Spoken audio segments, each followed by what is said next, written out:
picket lines in Saskatchewan as the Canadian Union of Postal Workers started its nationwide strike today. Catherine Ludwig has more on how they got to this point. Canadians rely on our service. Roughly 55,000 Canada Post workers across the country are now on strike, according to the Canadian Union of Postal Workers, or cupw. In Regina, hundreds of people formed the picket line. Canada Post hasn't been negotiating with us fairly. They've been trying to force our hand and try to accept a contract that isn't in line with what other unions would accept. No union would accept the rollback that Canada Post is proposing to us.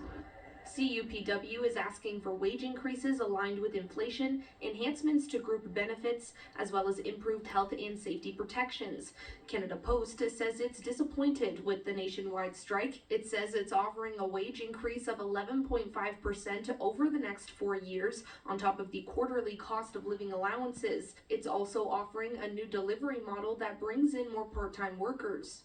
As for health and safety, we've been working together hand in glove with the union for the last 5 years, and the results show it, that we've reduced worker injuries by 51%. This isn't the first time Canada Post workers have gone on strike. In 2018, the union picketed for a month before the federal government called for binding arbitration and mandated workers to return to the job. Charles Smith with the University of Saskatchewan says if the federal government decides to step in again, it likely won't solve any of the issues.